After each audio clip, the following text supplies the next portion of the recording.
peuple congolais bana mboka nazo pesa bino message message nazo pesa ujango pesa pende konsusu message zeli anini ya combat tozana yango mboka na biso ezali sous domination ya force étrangère. Lelo tobandi combat ezali combat ya délivrance ya mboka.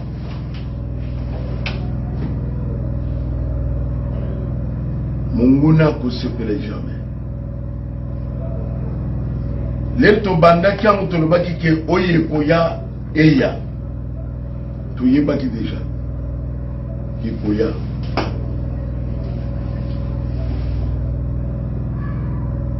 Combat oyo ezali combat ba papa Etienne Tshisekedi Mulumba basali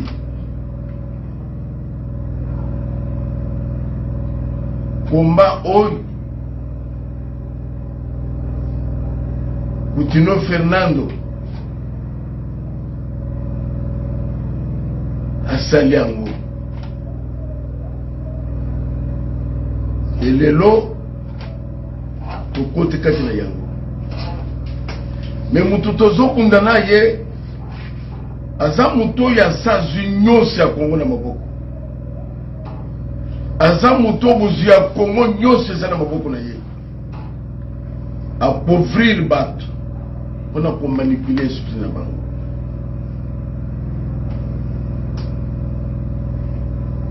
nazosenga tous les Congolais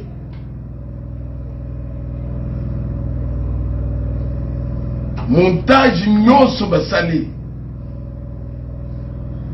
ezalaki mpona koarrive ke bakanga ngai nazala na boloko po ete mongongo eyokana te me naza komisa bango ke baza kose trompe kokanga muku na kotya na boloko eza kosilisa komba te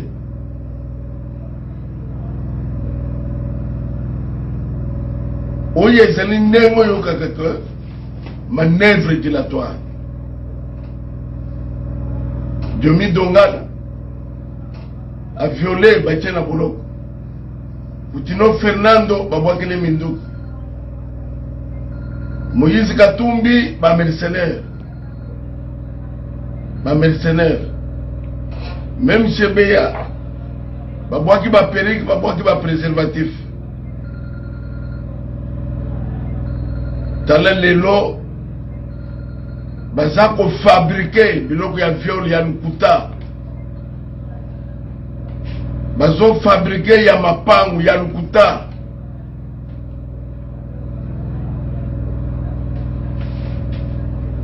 peuple congolais uni comme un seul homme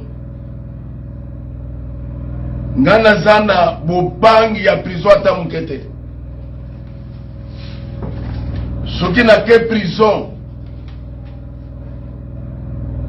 bolandaki comment peut perdre asali ba manœuvre batangi bango na bakombo na bambongo bapesi bato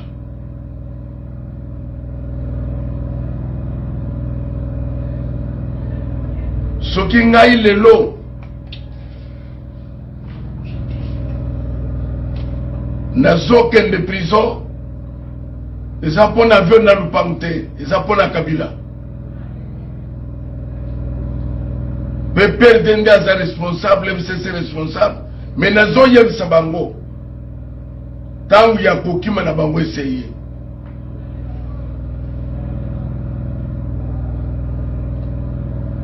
e nakoyebisa tout peuple congolais pasteur puisque nayebi ke bapasteur ebele bakontakte bango bapesi bango bambongo bazala contre combat oyo mais pasteur nyonso a trahir combat où il y a délivrance l'église ya mboka ya ba famille même Zambala que les yemabe tu dis comment bakabola ki ba mbongo bazala contre combat peuple congolais bofungola miso toza moment ya baposibilité nzala pasi eleki richesse na biso ezali na eloko ezosala o te mutu moko akoya kozomboka notage te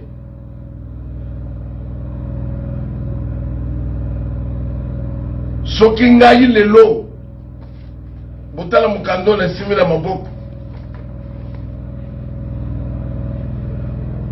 ezali mandat de comparution bapesi nga te me baye kobwaka yango na butu na lupango bamanevre dilatoire tozolokota yango na lupango na butu awa ngai lobi nazokende kose présente mais nayebi déjà que basi basali toza au courant de tout ndenge basali na parquet ndenge basi babongisi soki nakomi batianga map nakende prison nazosakana na autorité morale na bango peuple congolais comme un seul homme comme même bao bazana poto tous les combattants botelema ngonga yangoy o il faut ba congolais batelisa Kabila kimboke za ya yete weza moma ya ba congolais nyos n'enkome encore batelisa ba MCC que ce sont des criminels babomi mingi ti na se ya bokunzi ya Félix bazo continuer na kosala ba kabale ba montage pe baza kolesiri yango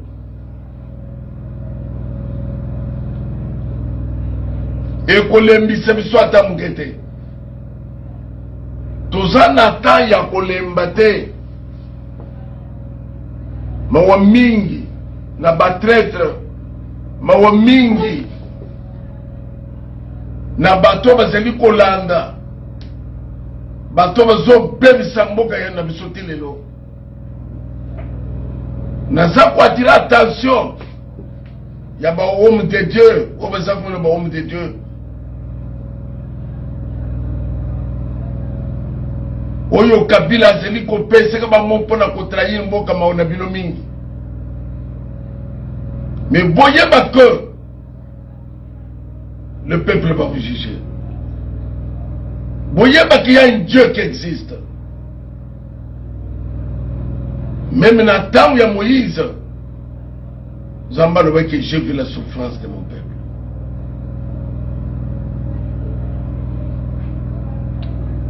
Kozala nangana makala, bokan c'était que m'humilier ngai. C'est au moment où le combat va devenir encore plus fort et plus dangereux. Combat qui est plus dangereux.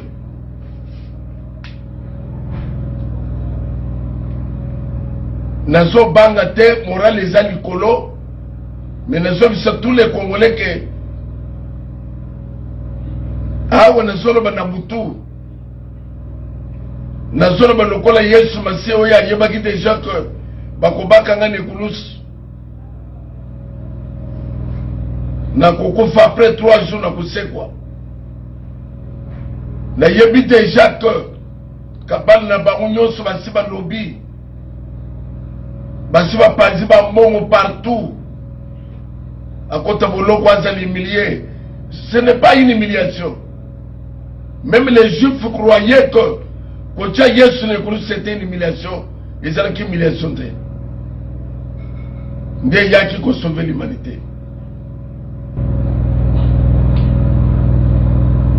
Nasengi peuple congolais uni comme un seul homme autour ya idée patriotique.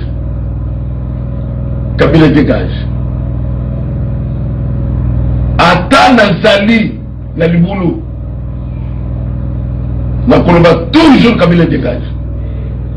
Et nazo yebisa monsieur Joseph Kabila, sache bien que mutu atekalaka seko za te eloko ezaka na epandeli na suka osali yango tro obomi bana Kongo mingi me nakoyebi soke suka ya bamanevre na yo yango oyo nga nazokota makali pata volonté me yo kote CPI nazope so message okote CPI nazomisa bato FCC